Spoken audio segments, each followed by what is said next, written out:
आज दूल्हा बने हैं सालिग्राम, दुल्हन तुलसा बनी, दुल्हन बनी।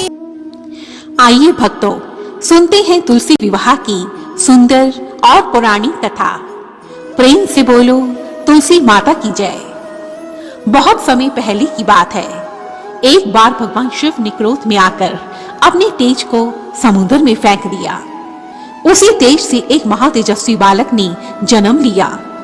यही बालक आगे चलकर जालंधर के नाम से एक पराक्रमी दैत्य राजा बना। दैत्य राज जालंधर की राजधानी का नाम भी उसी के नाम पर जालंधर नगरी था।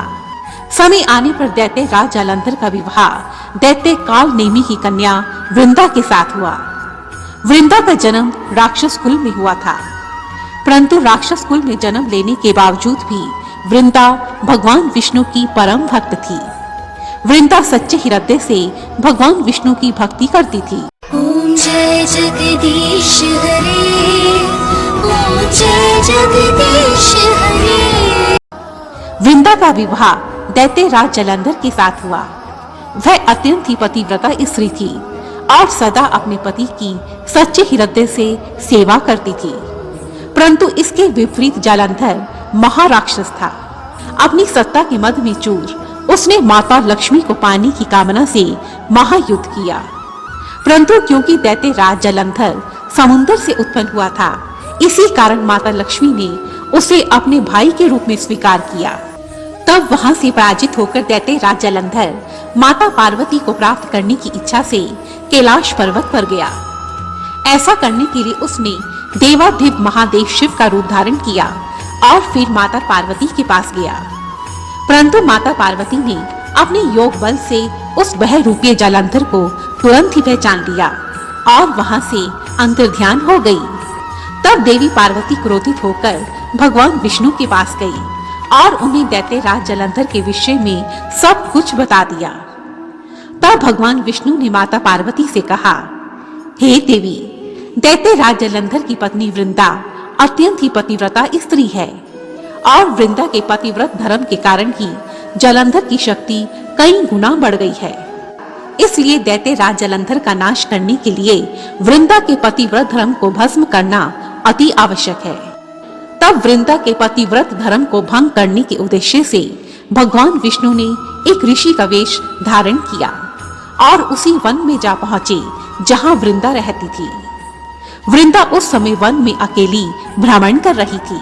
भगवान विष्णु के साथ दो मायावी राक्षस भी थे, जिन्हें देखकर वृंदा बहुत ही भयभीत हो गई। वृंदा को भयभीत देखकर वेशधारी भगवान विष्णु ने उसी समय उन दोनों राक्षसों को भस्म कर दिया। ऋषि की इस शक्ति को देखकर तब वृंदा ने ऋषि से पूछा, हे मुनिवर, मेरे पति दैत्य राज जालंधर कैलाश पर्वत पर महादेव के साथ युद्ध करने के लिए गए हैं। आप मुझे मेरे पति की कुशलता का कोई भी समाचार देने की कृपा करें। वृंदा की यह बात सुनकर ऋषि का वेश धारण किए हुए भगवान विष्णु ने अपने माया जाल से दो वानर प्रकट किए। एक वानर के हाथ में जालंधर का सिर था और दूसरे वानर के हाथ में जालंधर का धड़। अपने पति की यह दशा देखकर वृंदा वहीं मूर्छित होकर गिर पड़ी।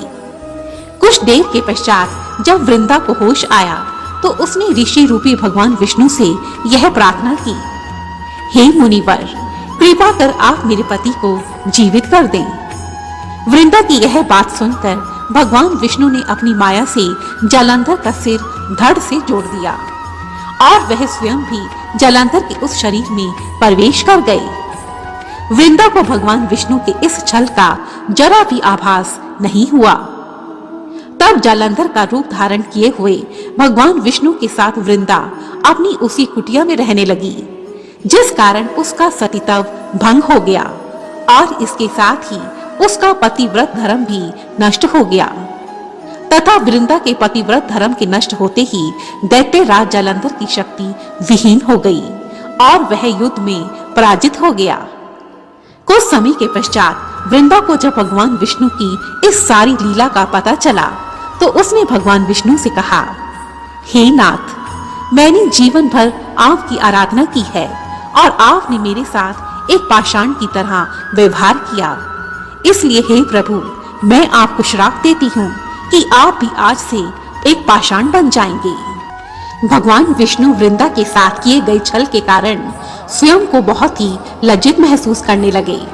इसलिए वृंदा के श्राप को जीवित रखने के लिए उन्होंने अपना एक रूप पत्थर के रूप में प्रकट किया, जो बाद में शालिग्राम कहलाया।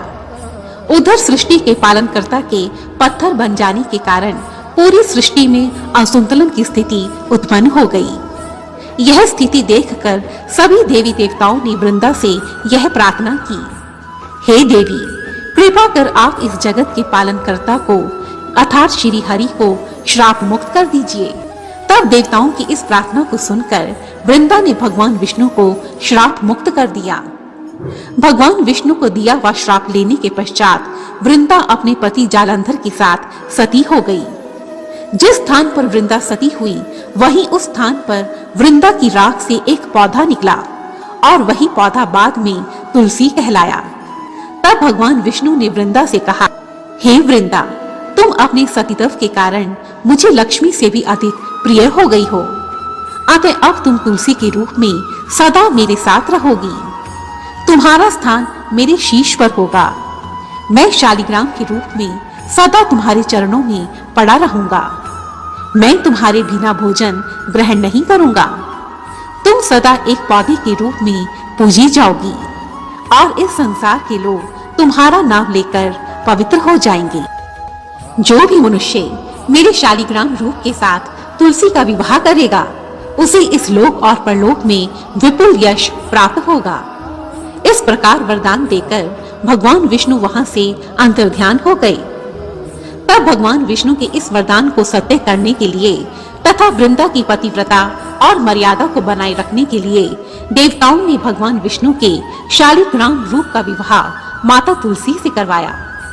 और उसी समय से तुलसी विवाह की इस घटना को याद रखने के लिए इस धरती पर प्रति वर्ष कार्तिक मास की शुक्ल एकादशी को अर्थात देव प्रबोधनी एकादशी के दिन तुलसी माता का विवाह शालिग्राम जी के साथ करवाने का विधान आरंभ हुआ। ऐसी मान्यता है कि जो भी मनुष्य देव प्रबोधनी एकादशी के दिन तुलसी विवाह संपन्न करवाता है, उसे सुख, सौभाग्य, यश, धन संपदा इत्यादि की प्राप्ति होती है। जय तुलसी माता।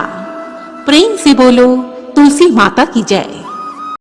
बने हैं शालिग्राम, दुल्हन तुलसा बनी, दुल्हन बनी है तुलसा, दुल्हन बनी। जय तुलसी माता। प्रेम से बोलो तुलसी माता की जय। और यदि आपको यह वीडियो पसंद आई है तो प्लीज मुझे कमेंट सेक्शन में जरूर लिखें और मेरी ऐसी ही दूसरी वीडियोस को देखने के लिए रेड कलर के बटन को प्रेस कर मेरे इस चैनल को सब्सक्राइब करें और साथ ही बेल आइकन को भी जरूर दबाएं ताकि मेरी आने वाली सभी वीडियोस की नोटिफिकेशंस आपको टाइम पर मिलती रहे। धन्यवाद। जय माता दी।